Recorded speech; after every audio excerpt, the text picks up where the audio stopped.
Assalamualaikum warahmatullahi wabarakatuh. Alhamdulillah, alhamdulillahirabbil alamin.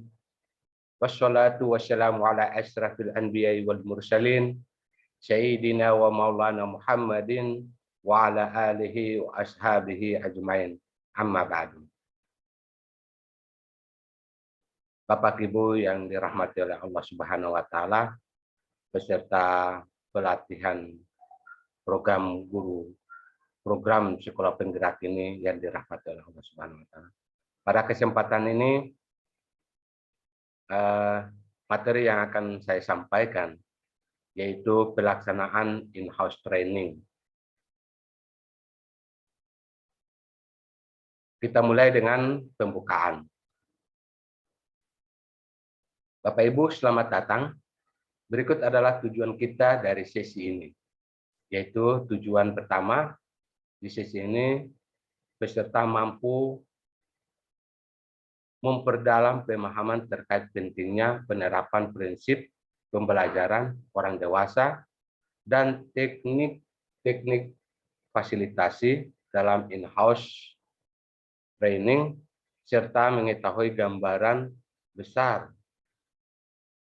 pelaksanaan in-house training di satuan pendidikan masing-masing Bapak Ibu guru. Yang pertama, agenda elaborasi pemahaman. Pertama, penguatan materi pembelajaran orang dewasa dan fasilitasi. Yang kedua, pengantar pelaksanaan in-house training di sekolah sasaran Bapak Ibu.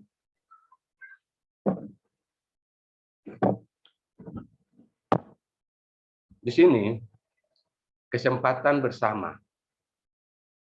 Yang pertama, menghargai. Yang pertama adalah kesepakatan bersama dulu. Di sini kita akan melihat yang pertama, menghargai sesama peserta dan fasilitator.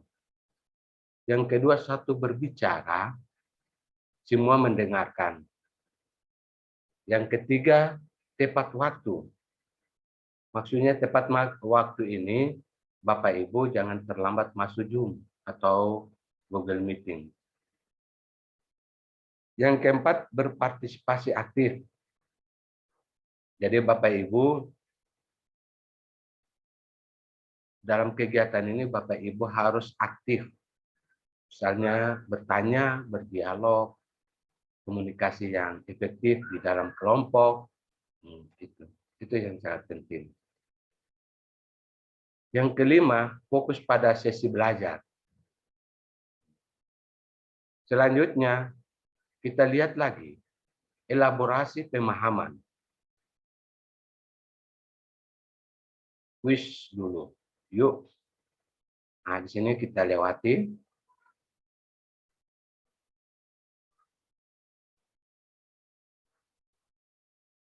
Di sini kita lihat panduan pelaksanaan in-house training di satuan pendidikan. Yang pertama, Bapak Ibu,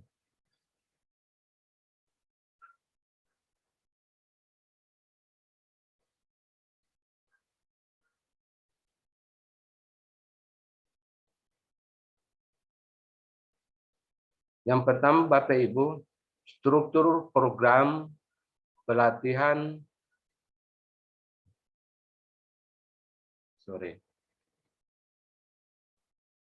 Yang pertama, kita akan melihat panduan pelaksanaan in-house training di satuan pendidikan. Di sini kita akan melihat capaian pelatihan in-house training. Peserta in-house training diharapkan mampu memahami filosofi pembelajaran yang memerdekakan, profil pelajar Pancasila, dan implikasinya dalam pembelajaran.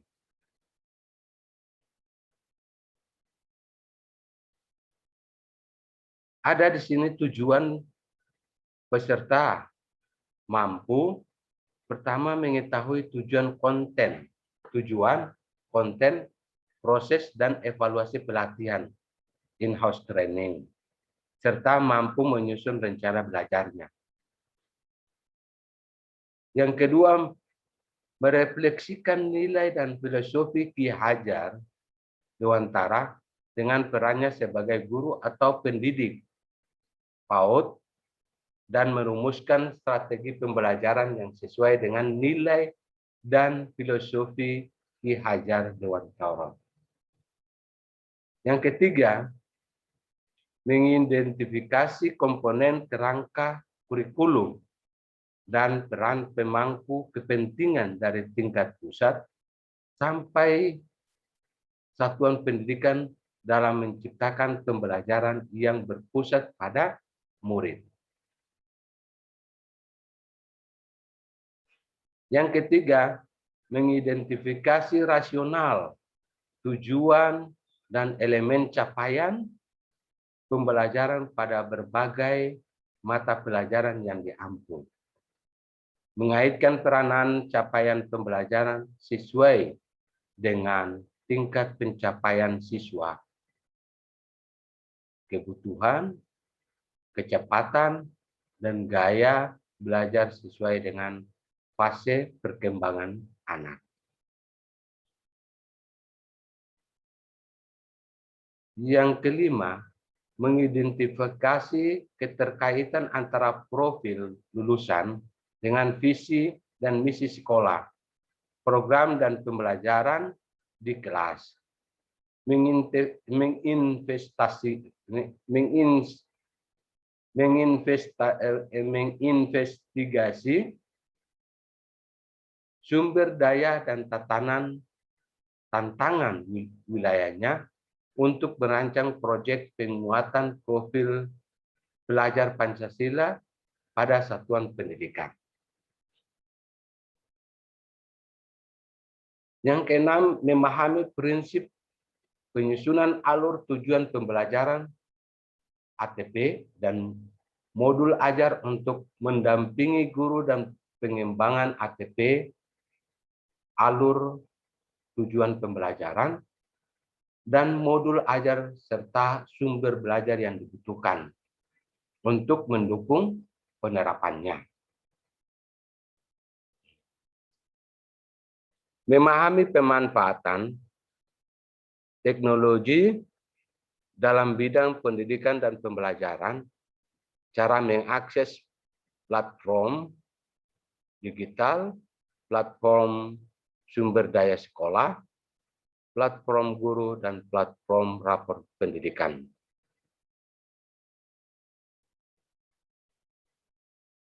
Selanjutnya, penyelenggaraan in-house training. Satuan pendidikan membentuk panitia pelaksanaan in-house training. Yang kedua, melaksanakan kegiatan in-house training. Yang ketiga, menyusun laporan pelaksanaan in-house training. Sasaran daripada in-house training adalah peserta in-house training adalah guru atau pendidik PAUD di sekolah penggerak yang tidak mengikuti pelatihan di tingkat nasional. Misalnya seperti contoh saya yang sudah mengikuti kegiatan-kegiatan di tingkat nasional atau di tingkat daerah. Maka pengalaman itu membuat saya harus dipilih menjadi instruktur. Selanjutnya, mekanisme pelaksanaan in-house training. In-house training dapat dilakukan secara daring atau luring, menggunakan berbagai strategi pembelajaran seperti diskusi pemahaman, bermain peran, pair work, penalaran individu, menjawab kuis, penugasan, presentasi tugas kelompok, dan tanya jawab, serta refleksi capaian pembelajaran.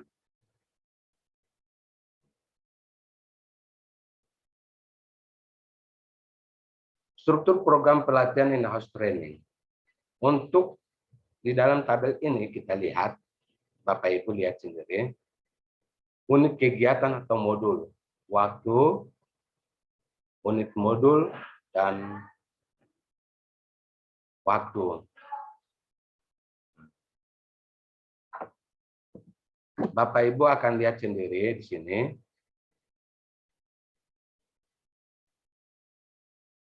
Ini terputus.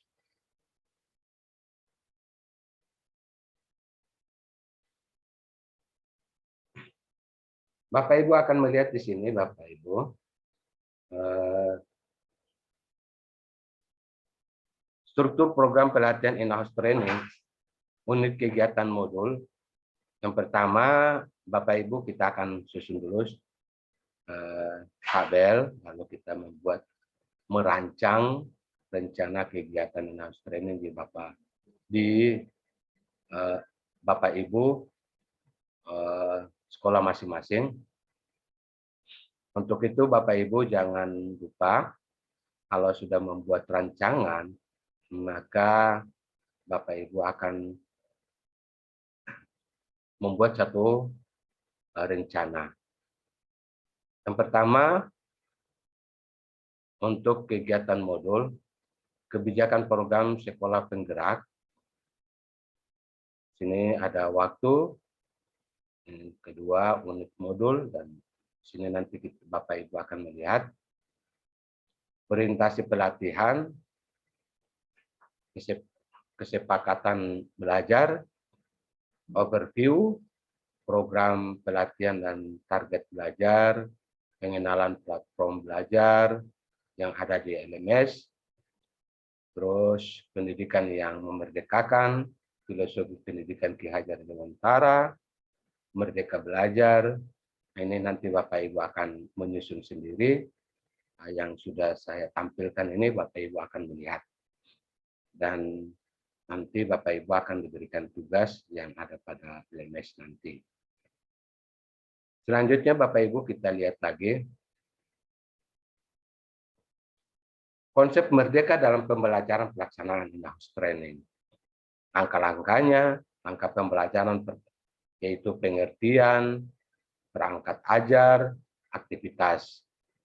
Mulai dari diri, eksplorasi, konsep, ruang kolaborasi, refleksi terbimbing, demonstrasi kontekstual, elaborasi pemahaman, koneksi antara materi, aksi nyata.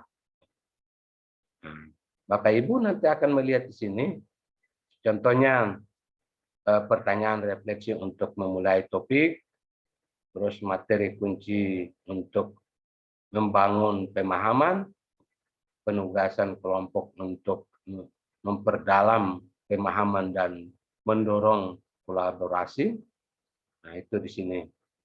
Nanti akan Bapak Ibu melihat dan menyaksikan sendiri apa yang sudah saya tampilkan. Selanjutnya, peran, tugas, dan tanggung jawab. Peserta in-house training, yang pertama mengikuti seluruh materi sesuai jadwal yang ditentukan. Yang kedua, melaksanakan pembelajaran secara aktif dan kolaboratif. Yang ketiga, mengerjakan tes awal dan tes akhir. Yang keempat, menyelesaikan dan mengumpulkan seluruh tugas dan tagihan. Dan kelima, mengisi instrumen evaluasi pengajar dan pelaksanaan in-house training itu.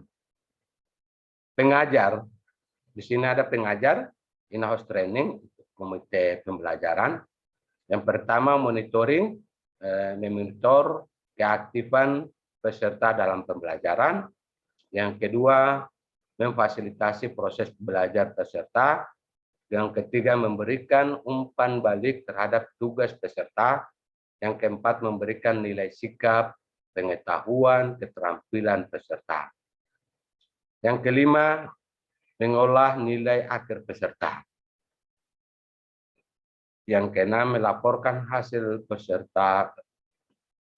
pelaksanaan in-house training kepada pelatih ahlinya, misalnya dari pelatih pusat.